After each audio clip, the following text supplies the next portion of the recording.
Good morning students.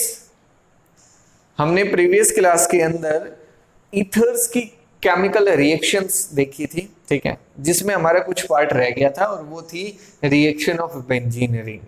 Electrophilic substitution reactions हम पढ़ेंगे। क्या पढ़ेंगे? Electrophilic substitution reaction. Electrophilic substitution reactions, ठीक है। बेंजीन रिंग की रिएक्शंस हम देखेंगे। एनिसोल की रिएक्शन पढ़ेंगे। किसकी रिएक्शन पढ़ेंगे? एनिसोल की, ठीक है। तो आपके पास है O और CH3, दो लोन पेयर्स है, ठीक है। इसको डबल बॉन्ड हम शो करेंगे। अब हमारा जो OCH3 ग्रुप है, जो OR ग्रुप होगा, चाहे OCH3 कह दो या OR, मतलब कोई भी अल्काइल ग्रुप हो सकता है। R क्या है आपके पास? है कोई भी अल्काइल ग्रुप हो सकता है, ठीक है। ये जो ग्रुप होगा ये प्लस R इफेक्ट शो करेगा, रेजोनेंस करेगा बेंजीन रिंग के साथ कि इलेक्ट्रॉन्स जो है वो इधर मूव करेंगे, ये नेक्स्ट कार्बन एटम पे, और आपके पास जो रेजोनेटिंग स्ट्रक्चर फॉर्म होगी वो होगी ये कि इधर डबल बॉन्ड OR और इस पे कैसा चार्ज? पॉजिटिव। कैसा चार्ज? पॉजिटिव। इधर भी डबल बॉन्ड, यहाँ भी डबल बॉन्ड। नेक्स्ट स्टेप में ये इलेक्ट्रॉन्स यहाँ मूव कर जाएंगे ये नेक्स्ट कार्बन एटम पे, और आपके पास जो स्ट्रक्चर फॉर्म होगी वो कुछ ही होगी। इधर negative charge, lone pair of electrons, double bond oxygen, इस पे पॉजिटिव चार्ज, एक डबल बॉन्ड इधर आएगा और एक डबल बॉन्ड इधर आएगा। नेक्स्ट टाइम में ये इलेक्ट्रॉन्स यहाँ शिफ्ट करेंगे ये नेक्स्ट कार्बन एटम पे, और आपके पास जो रेजोनेटिंग स्ट्रक्चर होगी वो कुछ इस तरीके से होगी कि आपके पास ये बेंजीन रिंग, यहाँ डबल बॉन्ड, यहाँ भी डबल बॉन्ड, इधर negative charge, lone pair of electrons, double bond oxygen, और इस पे कैसा charge? Positive charge. Next time में ये इलेक्ट्रॉन्स यहाँ मूव कर जाएंगे ये वापस से ऑक्सीजन पे, और आपके पास जो स्ट्रक्चर आएगी वो कुछ इस तरीके से होगी, double bond double bond double bond, ठीक है। और ऑक्सीजन OR ग्रुप और इस पे दो लोन पेयर्स। तो ये रेजोनेटिंग स्ट्रक्चर रहेगी, हमें प्लस R इफेक्ट देखने को मिलेगा। कैसा इफेक्ट रहेगा? Plus R effect, positive resonance effect. और जब पॉजिटिव रेजोनेंस इफेक्ट होगा तो आपकी जो इलेक्ट्रॉन डेंसिटी है वो ऑर्थो पोजीशन पे और पैरा पोजीशन पे क्या रहेगी? हाई रहेगी। ऑर्थो पोजीशन पे और पैरा पोजीशन पे क्या रहेगी? ज्यादा रहेगी। तो हम कह सकते हैं ये एक ऑर्थो पैरा डायरेक्टिंग ग्रुप होगा, और ये इलेक्ट्रॉन्स को डोनेट कर रहा है बेंजीन रिंग की तरफ, तो ये एक्टिवेट कर रहा है बेंजीन रिंग को, इलेक्ट्रॉन डेंसिटी को इंक्रीज कर रहा है, ठीक है। तो एक्टिवेटिंग ग्रुप भी कहलाएगा। तो हम लिखेंगे OR group increases electron density on benzene ring by plus R effect. Therefore, by plus R effect, due to which benzene ring gets activated and OR group is known as, and OR group is called activating group, और इसको हम activating group बोलेंगे, ठीक है। और ये electron density को कहाँ इंक्रीज कर रहे हैं? ऑर्थो और पैरा पोजीशन पे, तो ऑर्थो पैरा डायरेक्टिंग ग्रुप होगा। OR group increases electron density on benzene on mainly OR group increases electron density mainly at ortho and para position.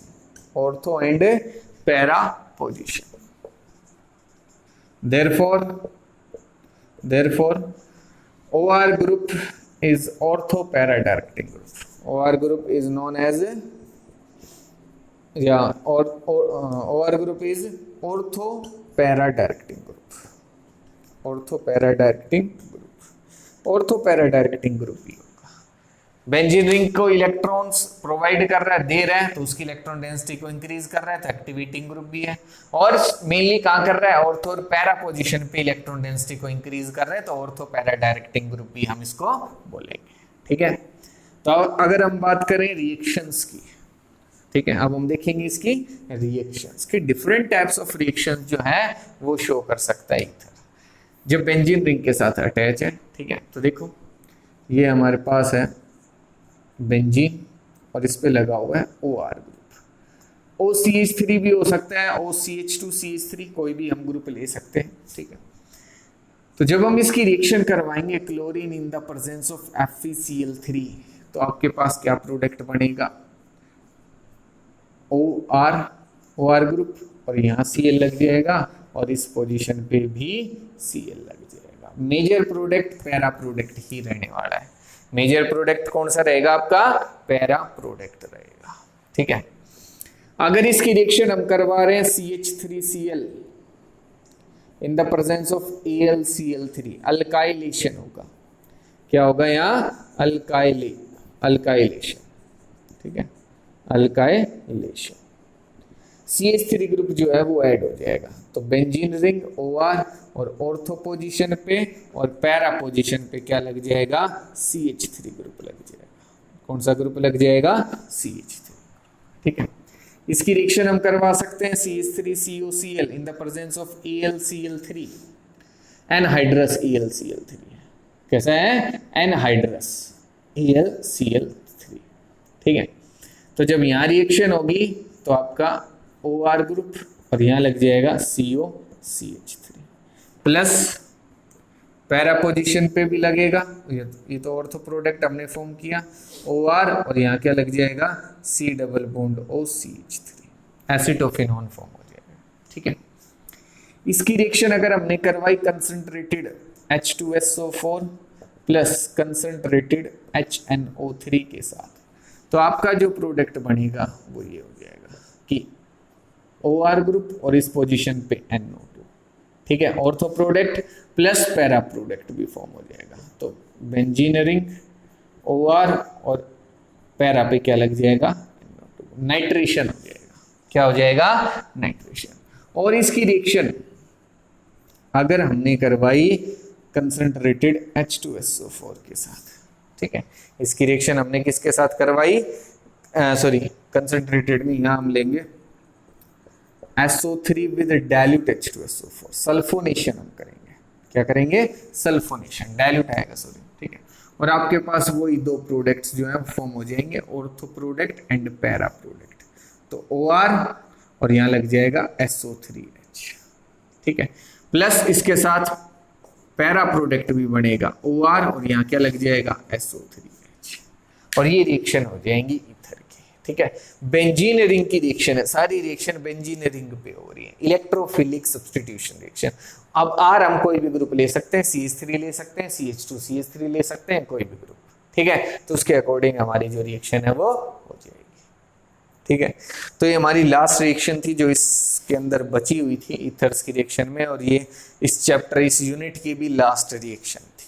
ठीक है, तो हमारी जो सेकंड यूनिट है ऑर्गेनिक की, अल्कोहल, फिनोल्स एंड ईथर्स, वो भी कंप्लीट हो गई है। आपको एनसीईआरटी क्वेश्चन करने हैं, असाइनमेंट जो मिलेगा वो करने हैं, कन्वर्जन्स करने हैं, ज़्यादा से ज़्यादा प्रीवियस ईयर क्वेश्चंस जो हैं वो करने की कोशिश करनी है। कोई डाउट रहता है तो मेरे से ज़रूर पूछना है।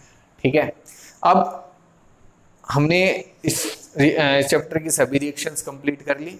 कुछ कन्वर्जन्स देखते हैं, ठीक है, जो एग्जाम में आ जाते हैं, ये आपसे पूछेगा, आपको पता होना चाहिए क्या है वो। तो कुछ टिपिकल कन्वर्जन्स हैं जो मैं आपको करवाऊंगा, तो देखते हैं क्या है वो।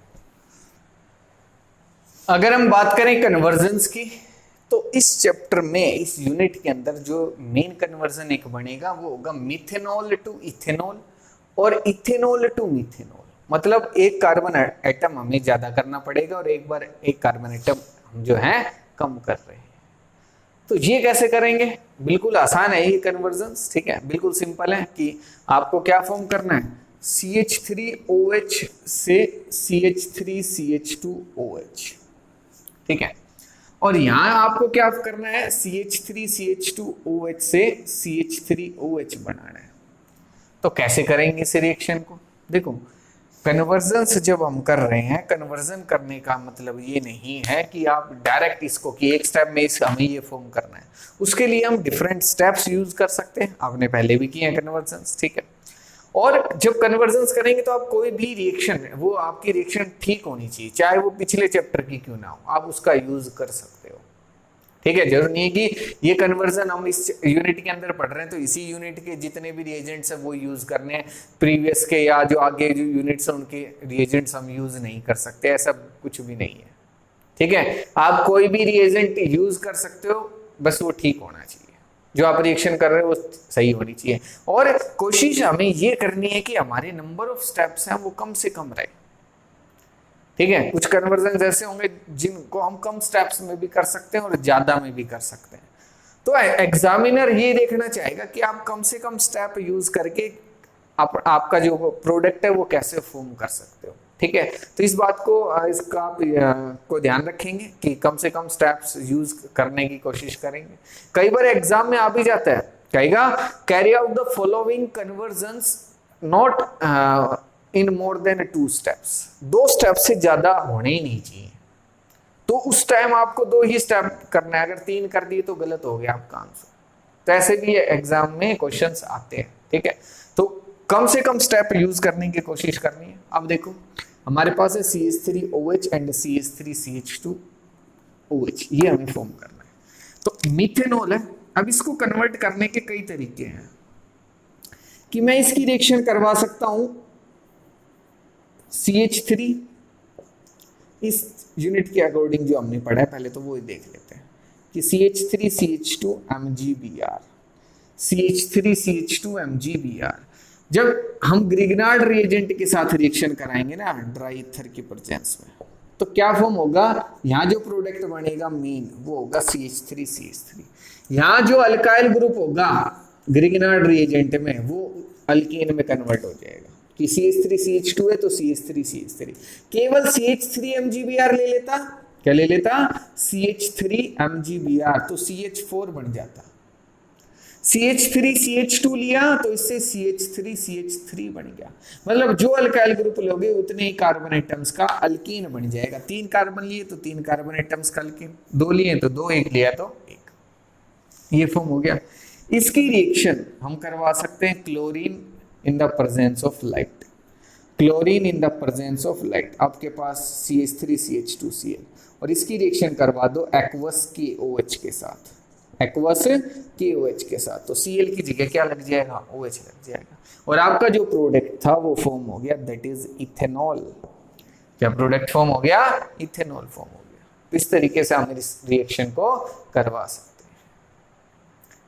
ठीक है। सभी को समझ में आ गया होगा, ये सारी रिएक्शंस आपने पढ़ी हैं।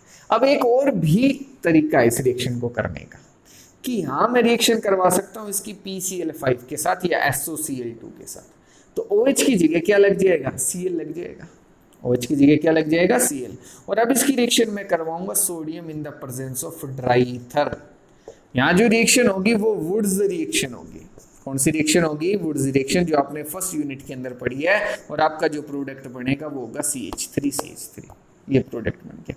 अब सेम वही स्टेप्स हैं, रिएक्शन करवाएंगे chlorine in the presence of light तो CH3CH2Cl, और फिर हम रिएक्शन करवाएंगे एक्वस KOH के साथ तो Cl की जगह OH लग जाएगा, CH3CH2OH, और आपका जो प्रोडक्ट है वो फॉर्म हो गया। लेकिन यहाँ हमारे नंबर ऑफ स्टेप्स कम है, 1, 2 और 3, 3 ही स्टेप्स का हमने यूज किया। यहाँ हमारे पास स्टेप्स ज्यादा हो गए, 1, 2, 3 एंड 4, 4 स्टेप यूज कर रहे हैं। ठीक, ये भी है कन्वर्जन, गलत नहीं है, ठीक है। लेकिन ये हो गया कि मान लो ये हमारा 3 स्टेप में हो और ये आपने 5-6 स्टेप यूज कर दी, 4 तो चलो कोई नहीं है कि स्टेप ज्यादा हुआ, ठीक है। लेकिन सपोज करो आपने 5-6 स्टेप में अगर ये करते तो आपका जो एग्जामिनर है वो मार्क्स काट लेता, 1 नंबर का होता तो हाफ देता। किसको तो हम और भी शॉर्ट कर सकते, तो आपने इतना लॉन्ग क्यों किया, वो नंबर भी काट सकता है। जरूरी नहीं है कि काटेगा ही, वो एग्जामिनर पे डिपेंड है वो क्या करता है, क्या वो सोच रहा है, ठीक है। तो कोशिश करनी है आपको कि एक्यूरेट लिखो, आप कम से कम स्टेप्स का यूज करो। नहीं आते कोई दिक्कत नहीं है कि सर ने कहा था शॉर्ट करो, नहीं हो रहा हमें तो लॉन्ग आते तो लॉन्ग से कर दो, कोई दिक्कत नहीं है। लेकिन ट्राई ये करना है कि शॉर्ट से शॉर्ट रखना है, ठीक है। क्योंकि गलत करने से अच्छा है कि आप लॉन्ग कर दो लेकिन सही करो, ठीक है, तो ये स्टेप भी आप यूज कर सकते हो, ये सब रिएक्शंस आपने पढ़ी है। तो ये हमारा फर्स्ट कन्वर्जन हो गया। अब सेकंड देखते हैं कि हमारा जो सेकंड कन्वर्जन था वो कैसे करेंगे, और उसमें हमें जो फॉर्म करना था वो था मिथेनॉल। क्या फॉर्म करना था? मिथेनॉल। तो CH3CH2OH की रिएक्शन इस बार मैं करवाऊंगा CH3MgBr के साथ, और यहाँ CH3MgBr के साथ in the presence of dry ether, और आपका जो प्रोडक्ट बनेगा वो होगा CH4। क्या हो जाएगा? CH4। अब इसकी सेम वही रिएक्शन है, chlorine in the presence of light CH3Cl, reaction with aqueous KOH, क्या बन जाएगा? CH3OH। बन गया मिथेनॉल। क्या फॉर्म हो गया? मिथेनॉल फॉर्म हो गया। तो इस तरीके से भी हम कर सकते हैं, या इसकी रिएक्शन हम करवा सकते थे K2Cr2O7 in the presence of H positive, oxidation करवा सकते थे, तो क्या बनेगा? CH3COH। और इसकी रिएक्शन करवा दो CO2 in the presence of CaO, ठीक है, डिकार्बोक्सिलेशन हो जाएगा, और यहाँ जो प्रोडक्ट बनेगा वो होगा CH4। क्या बनेगा? CH4। अब सेम वही रिएक्शन है, chlorine in the presence of light, क्या बनेगा? CH3Cl, और इसकी रिएक्शन एक्वस KOH के साथ, तो CH3OH। लेकिन अब हम यहाँ देख रहे हैं नंबर ऑफ स्टेप्स हमारे ज्यादा हो गए, वहां नंबर ऑफ स्टेप्स हमारे कम थे, ठीक है। तो अब ये डिपेंड कर रहा है आप कैसे कर रहे हो। ये मुझे लगता है सबसे आसान तरीका है, ग्रिग्नार्ड रिएजेंट से हम नंबर ऑफ कार्बन एटम्स जो है वो चेंज कर सकते हैं अगर हमारे पास अल्कोहल प्रेजेंट है, ठीक है। तो ये हमने देखे दो इंपॉर्टेंट कन्वर्जन थे, methanol to ethanol and ethanol to methanol, ठीक है। और देखते हैं नेक्स्ट कन्वर्जन है हमारे पास नाइट्रोबेंजीन टू फिनोल।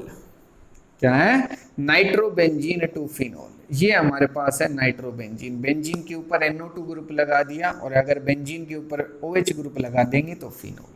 तो अब नाइट्रोबेंजीन से फिनोल कैसे फॉर्म करेंगे? ये हमारे पास NO2, इसकी रिएक्शन हम करवाएंगे SN और HCl के साथ, तो ये किस में कन्वर्ट हो जाएगा? NH2 में, एनिलीन फॉर्म हो जाएगा। क्या फॉर्म हो जाएगा? एनिलीन, ठीक है। और ये हमारे पास है नाइट्रोबेंजीन। क्या है? नाइट्रोबेंजीन, ठीक है, एनिलीन फॉर्म हो गया। इसकी रिएक्शन हम करवा सकते हैं NaNO2 with HCl, NaNO2 with HCl 0 to 5 degree Celsius. ये हमारे पास जो रिएक्शन होगी वो होगी डायएजोटाइजेशन रिएक्शन, इसको हम बोलते हैं डायएजोटाइजेशन रिएक्शन। और यहाँ जो प्रोडक्ट फॉर्म होगा वो होगा बेंजीन डायजोनियम साल्ट। क्या फॉर्म हो जाएगा? Benzene diazonium salt, benzene diazonium salt. और इसकी रिएक्शन आप करवा दो H2 और H पॉजिटिव के साथ, क्या बन जाएगा? फिनोल। क्या फॉर्म हो जाएगा? फिनोल फॉर्म हो जाएगा। तो ये हमारे पास एक रिएक्शन हो सकती है कि नाइट्रोबेंजीन से हमने फिनोल फॉर्म कर दिया, ठीक है। एनिलीन से फिनोल भी पूछ सकता है वो आपसे, तो इस तरीके से ही आपको करना होगा, ठीक है। तो ये तो रिएक्शन आसान थी, बिल्कुल आसान है कन्वर्जन। आपको अब देखो स्टेप्स याद रखने पड़ेंगे कि कैसे कर रहे हैं हम। और ये कन्वर्जन्स जो है स्टार्टिंग में हो सकता है आपको नहीं आए, ऐसा जरूरी नहीं है कि स्टूडेंट्स को स्टार्टिंग में सारे कन्वर्जन्स आए या बिल्कुल समझ में आ जाए, देखते पता चल जाए कि हाँ जैसे सर ने किया हमसे ऐसा नहीं हो रहा, कि हम भी देखते नंबर ऑफ स्टेप्स हमें क्यों नहीं आ रहे। स्टार्टिंग में नहीं आएंगे, जब आप बार बार प्रैक्टिस करोगे, जितने ज़्यादा कन्वर्जन्स करोगे उतने ही रिएजेंट, उतने ही स्टेप्स आपको याद रहेंगे कि हाँ एक स्टेप ये भी कर सकते हैं हम, इसकी रिएक्शन इस रिएजेंट के साथ भी करवा सकते हैं, ये आपके माइंड में रहेगा। नहीं तो आपको रिएजेंट ही ध्यान नहीं आएंगे कि अब मैं क्या करूं, अब मेरे को तो यहाँ H लगाना है, Cl लगाना है, OH लगाना है, पता ही नहीं चलेगा आपको कैसे करें, फिर गलत होगा। तो जितने ज्यादा कन्वर्जन्स करोगे उतना ही आपके लिए फायदेमंद रहेगा, उतना ही इजीली आप कोई भी कन्वर्जन कर पाओगे, ठीक है। तो नेक्स्ट कन्वर्जन है हमारे पास acetic acid to methanol. Acetic acid ये हो गया, और इससे हमें फॉर्म करना है मिथेनॉल CH3OH। तो इसको करने के भी हमारे पास डिफरेंट स्टेप्स, डिफरेंट मेथड्स हो सकते हैं, ठीक है। कि CH3COH है, इसकी रिएक्शन मैं करवाऊं CaO और CO2 के साथ, ठीक है। CaO in the presence of CO2, decarboxylation, sorry NaOH आएगा, CaO और NaOH, सॉरी, ठीक है। और यहाँ जो रिएक्शन होगी वो होगी हमारे पास CH4 बन जाएगा, ठीक है। और इसकी reaction chlorine in the presence of light CH3Cl और reaction with aqueous KOH, reaction with aqueous KOH क्या बन जाएगा CH3OH। तो बन गया मिथेनॉल। एक तरीका तो ये है हमारे पास, ठीक है। एक तरीका ये भी है कि इसकी रिएक्शन मैं करवा सकता हूँ लिथियम एल्यूमिनियम हाइड्राइड के साथ। किसके साथ? लिथियम एल्यूमिनियम हाइड्राइड के साथ। और यहाँ जो प्रोडक्ट बनेगा वो होगा इथेनॉल। इथेनोइक एसिड से इथेनॉल बन जाएगा, ठीक है, रिडक्शन हो जाएगी। और अब इसकी रिएक्शन हम करवा सकते हैं CH3MgBr के साथ। तो आपके पास जो प्रोडक्ट बनेगा वो होगा CH4। इसकी रिएक्शन करवा दो chlorine in the presence of light, आपके पास CH3Cl, reaction with aqueous KOH CH3OH CH3OH, ठीक है। तो इस तरीके से हम ये रिएक्शन जो है करवा सकते हैं। तो एसिटिक एसिड से हमने क्या फॉर्म कर लिया? मिथेनॉल फॉर्म कर लिया। तो आसान है बिल्कुल रिएक्शंस, जस्ट आपको पता होने चाहिए क्या स्टेप्स हमें यूज करने हैं, ठीक है। नेक्स्ट दो और कन्वर्जन है, वो और देखते हैं क्या है।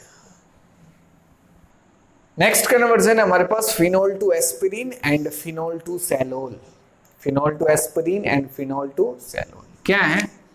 फिनोल बेंजीन के ऊपर OH और एस्पिरिन, ठीक है, मेडिसिन्स में जो यूज होती है एस्पिरिन OCOCH3, ठीक है, और यहाँ लग जाएगा COOH ग्रुप, इसको हम बोलेंगे एस्पिरिन।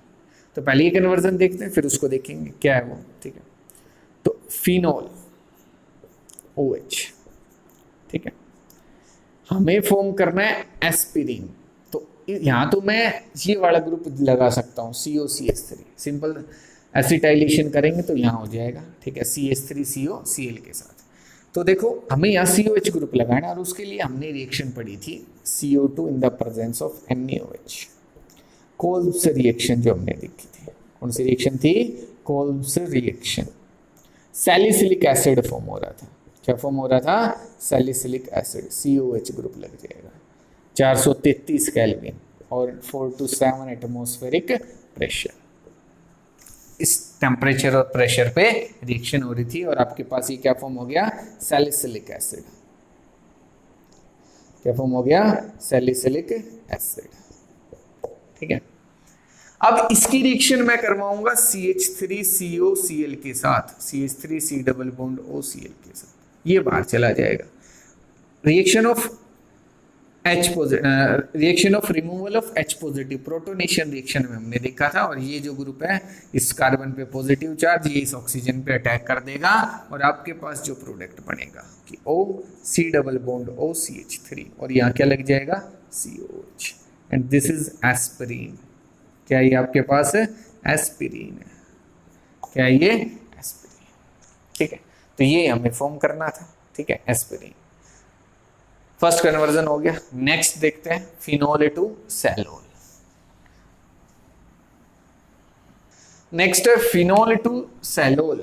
फिनोल तो आपको पता ही है, सैलोल जो होगा हमारे पास कि OH, और यहाँ इस बार जो ग्रुप है वो लग जाएगा O और बेंजीन रिंग, ठीक है, ये है, हाँ, ये है हमारे पास सैलोल।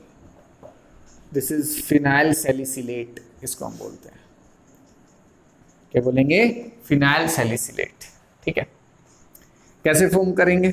बिल्कुल आसान है, वो स्टेप्स हम यूज करने वाले हैं।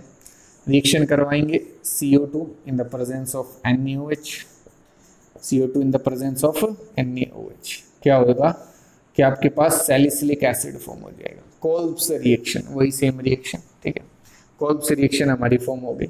अब यहाँ जो हम रिएक्शन करवाएंगे वो करवाएंगे फिनोल की। फिर से किसके साथ रिएक्शन करवा देंगे? फिनोल के साथ रिएक्शन करवा देंगे, OH। कौन सा ग्रुप लगेगा इसके साथ? O और H।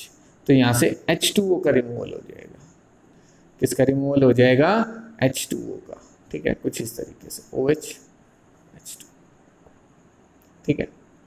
और जब H2O का रिमूवल हो गया तो आपके पास जो प्रोडक्ट बनेगा OH C double bond O, और यहाँ O और यहाँ benzene ring. This is सैलोल, this is सैलोल, ये सैलोल फॉर्म हो गया, ठीक है। तो ये हमारे पास कुछ रिएक्शंस थी, ठीक है, कुछ कन्वर्जन्स थे अल्कोहल्स के, फिनोल्स के, और भी हैं बहुत सारे, आप कर सकते हो, ठीक है। आपको असाइनमेंट मिल जाएगा इस चैप्टर का, जिससे आप इसके कन्वर्जन से जो है वो कर सकते हो, क्वेश्चंस कर सकते हो। ठीक है, कोई भी डाउट रहे तो मेरे से पूछ लेना।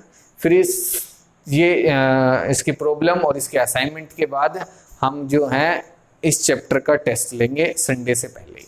आपका रिटन टेस्ट होगा, सब्जेक्टिव टेस्ट होगा। ठीक है, तो आपको जरूर करना होगा। तो कोई भी डाउट रहे क्लियर कर लेना। ठीक है, थैंक यू।